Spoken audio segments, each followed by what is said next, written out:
దేశ రాజధాని ఢిల్లీలో శ్వాస తీసుకోవడం చాలా ఇబ్బందిగా మారింది. ఓవైపు కాలుష్యం, మరోవైపు పొగ మంచుతో ప్రజలు చాలా ఇబ్బందులు పడుతున్నారు. 5వ తరగతి వరకు స్కూళ్లకు సెలవులు ప్రకటించారు. 100కు పైగా విమానాలు రద్దయ్యాయి. 300 విమానాలు ఆలస్యంగా నడుస్తున్నాయి. దేశ రాజధాని ఢిల్లీని ఓవైపు కాలుష్యం టెర్రర్, మరోవైపు పొగమంచు భూతం పీడిస్తున్నాయి. పొగమంచు కారణంగా ఢిల్లీలో ఏమీ కనిపించడం లేదు. అంతేకాదు, ఊపిరి పీల్చుకోవడం ఛాలెంజింగ్ గా మారింది. ఉత్తరాదిన దట్టమైన పొగమంచు కమ్మేయడంతో పలు విమానాల్ని దారి మళ్లించారు. ఇవాళ ఒక్కరోజే 100 విమానాలు రద్దయ్యాయి. 300కు పైగా విమానాలు ఆలస్యంగా నడుస్తున్నాయి. పొగమంచు కారణంగా పలువురు ప్రముఖుల విమానాలు కూడా ఆలస్యమయ్యాయి. రవాణా వ్యవస్థపై పొగమంచు ప్రభావం తీవ్రంగా ఉంది. చాలా రైళ్లు ఆలస్యంగా నడుస్తున్నాయి. పొగమంచు కారణంగా ప్రధాని మోదీ జోర్డాన్ ప్రయాణం కూడా ఆలస్యమైంది.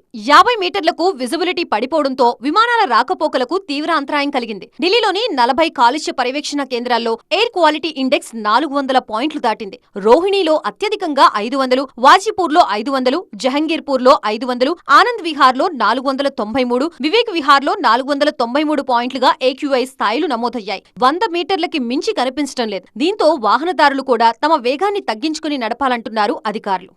పొల్యూషన్ बहुत ज़्यादा ही हो रहा है। ये मैं घर से निकला सुबह, मतलब सांस नहीं लिया जा रहा बिल्कुल भी ना दिल्ली में।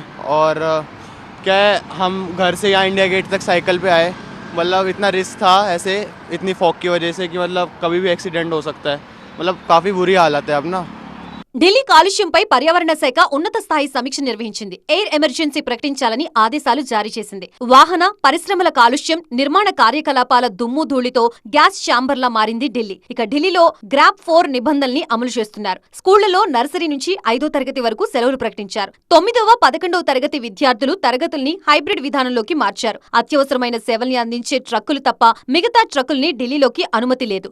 LNG, CNG ఎలక్ట్రిక్ మరియు BS-16 డీజిల్ ట్రక్కుల్నే ఢిల్లీలోకి అనుమతిస్తున్నారు. ఇక విజిబిలిటీ 50 మీటర్లకి పడిపోవడంతో ప్రయాణికులకి ట్రావెల్ అడ్వైజరీ జారీ చేశారు ఢిల్లీ ఎయిర్పోర్ట్ అధికారులు. విమాన కార్యకలాపాలకు అంతరాయం కలగవచ్చని పలు విమానయాన సంస్థలు ప్రయాణికులకి అడ్వైజరీ జారీ చేస్తున్నాయి.